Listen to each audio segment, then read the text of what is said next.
I believe that heading into the 2024 season, the Minnesota Vikings win total was set at 6.5 wins. 6.5. And in the offseason, I said this team's going to go 11-6. But then I felt over the next, was it, few months after the schedule release that maybe I'm being too much of a homer. Maybe I'm believing too much in Sam Darnold is going to come in here and be okay, and this defense is going to elevate itself, and all that, and Aaron Jones is going to be good. Maybe I'm just being too much of a homer with that. So before they took the field in the Meadowlands in Week 1 against the historic New York Football Giants, I said this team's going to go 9-8, good enough for a wild card spot.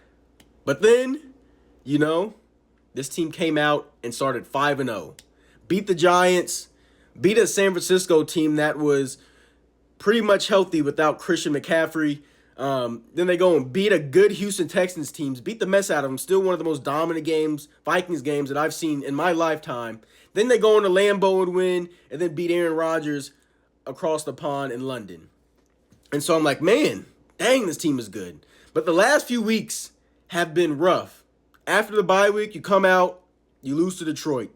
Heavyweight matchup, you lose to Detroit on a field goal in a game that you honestly could have won. If you get a first down there, if Sam Darnold hits Justin Jefferson on that third down route, and Jordan Addison, he does his correct assignment.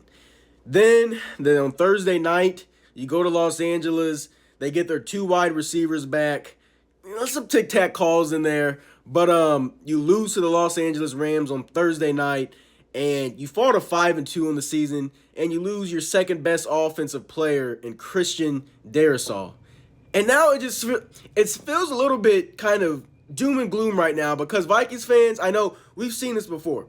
2016, they started out 5-0 and finished, 8-8.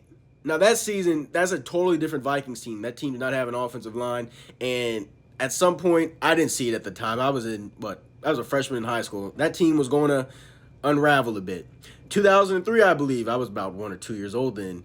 They start 5-0, I believe, and then, of course, the Cardinals game. Now, Vikings fans know about that one in the last week of the regular season. So, I don't really know how to feel about this team right now, but I'm going to predict the rest of the regular season and how I think this team is going to finish out. Do I think this team's going to win a Super Bowl, or do I think this team is going to miss the playoffs? So, how many games? I got the schedule right here, so I have this pin. So 1, 2, 3, 4, 5, 6, 7, 8, 9, 10.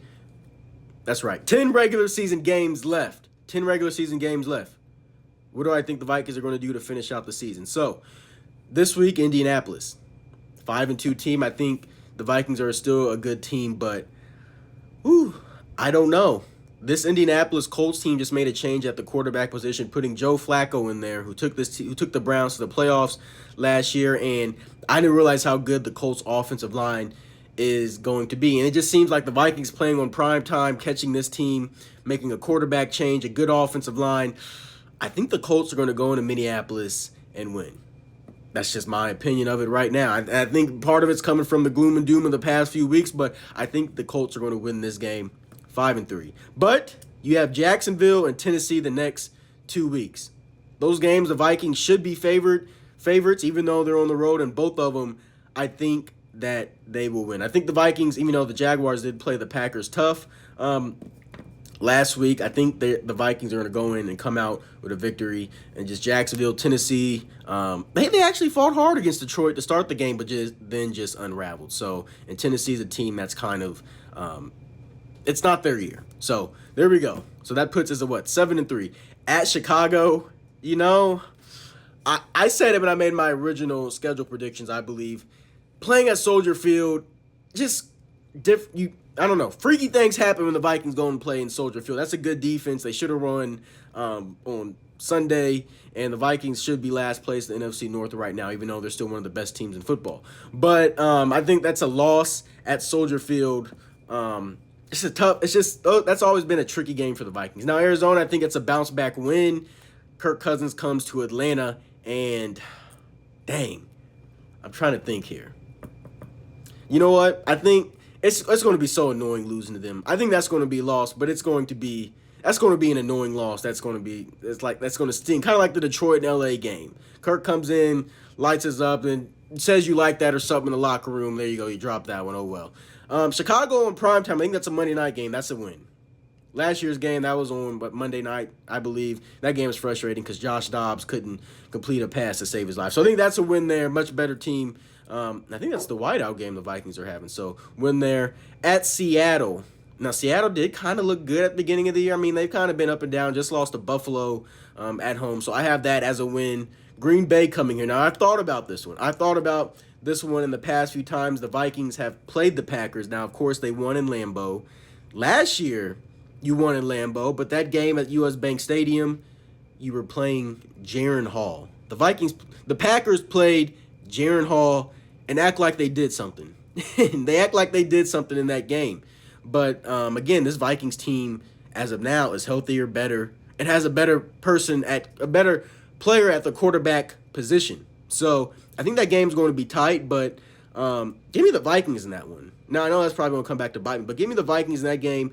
And I said this in my original prediction when I said this team's going 9-8. I said they're going to sweep Green Bay, so I'm still standing on that. Now at Detroit to finish out the year, I think by this time of the year, Detroit's going to have the 1 seed locked up, and their team of destiny path to the Super Bowl is going to is what's going to happen. I think Detroit's winning the Super Bowl. But this game specifically, with the 1 seed locked up, the starters will be rested here. I think they're going to rest their starters in this game, and I think the Vikings are still going to be playing for, seeding here. So I have the Vikings going here and winning this game. Now, if it's for the North, the starters playing Vikings, Lions. Now, I think there's a possibility these teams will play a total of 3 times this regular season. I think I'm still leaning maybe Vikings in this game. It's just weird. It's weird when teams play each other a second time and they end up playing a third time. So that's how I have it figured. Finishing out, I think I gave the Vikings, 1, 2, 3 losses there. So finishing the season at 12-5 and not getting one of those top 4 seeds, that is tough because in the playoffs, and don't get mad at me, Vikings fans, I know we know how these playoffs go. So that means they're probably going to have to go and play like at Atlanta, maybe. They're going to have to go to Atlanta and play them. I don't know, maybe Washington or someone. And losing in wild card weekend. That would be tough, wouldn't it? Going there and losing in wild card weekend to Atlanta or something would be a tough way to end the season. But, we turn to the J.J. McCarthy era real soon. So finishing the season 12-5, making the playoffs. I don't think, I expected this team to make the playoffs. I know a lot of other people didn't. A lot of other people didn't have this team making the playoffs this year. I believe they were a playoff team. So it'll be a okay season. It'll be a successful season for a lot of fans and a lot of people, exceeding expectations in a year that was supposed to be a kind of a retooling, rebuilding year. It's always great. It's always great to be kind of one year ahead of schedule.